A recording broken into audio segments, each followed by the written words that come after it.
Hello and welcome to EstiQ Media on YouTube. My name is Esther Mwachiku.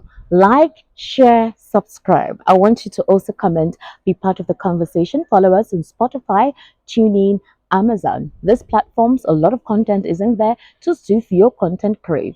What are we starting off with? Well, apparently, the Trade Union Congress and the Nigeria Labour Congress have said they want to go on strike.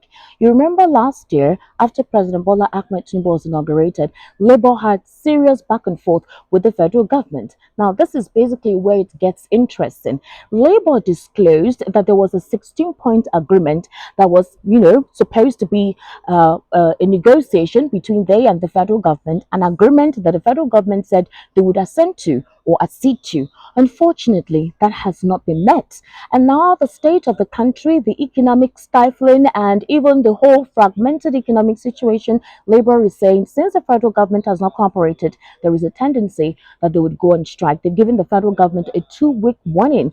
And this time, we do know what an economic shutdown would be. We cannot even afford to do that. Another interesting thing also to note is that on Monday, right, Niger State as well as Kano State came out on mass to protest the high cost of living and how food has become so expensive. On Wednesday, Suleja and Lokoja followed as well. Sorry, Suleja and Kogi State followed, to protest. They all came out en masse. The traders shut down their markets, closed their shops, closed their windows. The youth as well carried placards and they were chanting and complaining that the state of living in the country is not beneficial to anybody as to the fact that food prices have quadrupled and it is not helping at all. In that process, even security operatives had to, push the protesters away so that they do not create a state of anarchy within the state.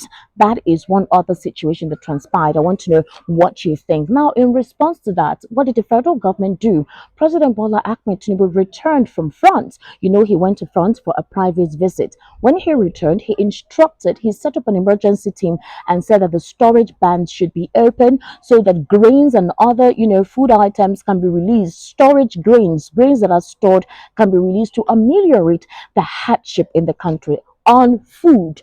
And of course, state governors have also asked the federal government to do something as soon as possible. Well, they have assured that there is an intervention plan in place to quell the quagmire concerning food. Another interesting thing to note is this. Well, a chief judge, Baba Yusuf, has nominated his daughter, Mariam, as the third Kogi judge on FCT High Court and gives 0 slots to Abia, Imo, and Ebonyi State. Now, why is this something to talk about? Well, the chief judge of the Federal Capital Territory High Court, Hussaini Baba Yusuf, is on the brink of seating his daughter as one of the newest judges in the system. Now, you do know that Chief Justice Kayode Ariwoola as well nominated his daughter-in-law to also be on the seat. The question now is, has most of these elite judicial members turned the legal platform or the legal system to their own premium job racket to family members? That's the question a lot of Nigerians are now asking. Baba Yusuf has accepted Munira Ibrahim Tanko, a junior magistrate and daughter of SR Chief Justice Ibrahim Tanko Mohammed, as a candidate from Bauchi, leaving Imo State, Ebonyi, as well as Abia State. Now, they are saying that there are ethnic misgivings within the judiciary. Those who are meant to be given these platforms or these seats to occupy are no longer being given the seats. So, a lot of Nigerians and critics are asking questions. Is this a way to ensure that APC topples in 2027 by putting members of their family within the judicial system so as to take over power in 2027? That's the questions a lot of Nigerians are asking. Also, the appeal court has asked Elisha Abu to, as soon as possible, provide evidence for the allegations he made 3 days ago. Now, Elisha Abu came out to say that the justice system is infiltrated and that it is highly corrupt. He made allegations that the justice and the judges collect bribes, that the system is completely rigged. Now, he made that allegation and the justice system is asking him to, as soon as possible, make an apology to Justice Damban Mensem as soon as possible, as well as with other judges and other high-profile justices.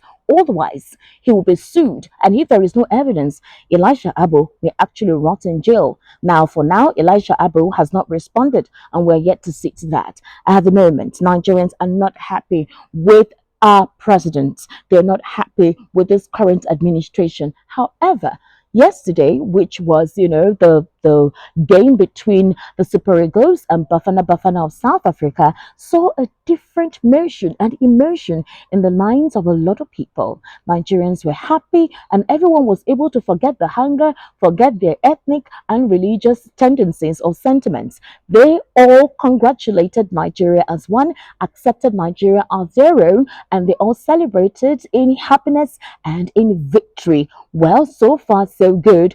Today, the controversy has continued. Those who are complaining about the system are complaining. Those who are crying of the hunger have resumed their cries. But the question that I need to ask you, and you need to ask yourself, is those who elected this administration in power have also joined in complaining that the administration is not favoring them at all. Due to all the promises that were made by this administration, the renewed hope agenda is not renewing. They are saying this administration has frustrated and scuttled all the efforts that could have given anybody the ginger, the motivation, or the propellant to what survive. As long as the economy is not helping anybody right now, people are trying to get out of the country or migrate. Is that the best solution as of now? The protests are spreading, and they're saying that we could see a repeat of October 30, 2020. Will that help resolve the quagmire? If we see a repeat of October 2020, would we see persons that would try to scuttle it like it happened the other time? And what would that bring us to? Right now, scavenging has begun. Nigerians may act as savages if the federal government does not do something as soon as possible. Now, a particular media organization has blamed Atiku Abubakar, former vice president and presidential candidate of the People's Democratic Party in 2023, of mudslinging President Bola Ahmed Tinubu. They have said he has refused to be decorous, he has refused to act as an elite elder statesman and provide sensitive and advise this administration on how to move themselves forward. They have claimed that Atiku Abubakar has done and tried every means to frustrate this administration and turn this administration down. In fact, they have advised him if he will no longer contribute to positively in this administration, he should rather stop talking at all and no longer discourage others who may want to work with this administration. Do you think that it should be the modus operandi? Should that be the way to handle things? And as an opposition, he has every right to criticize this administration as he deems fit, especially if he feels this administration is not doing the needful. Would he try to sound nice and or be positive with an administration that he actually did not want to be there in the first place? He's acting as an opposition.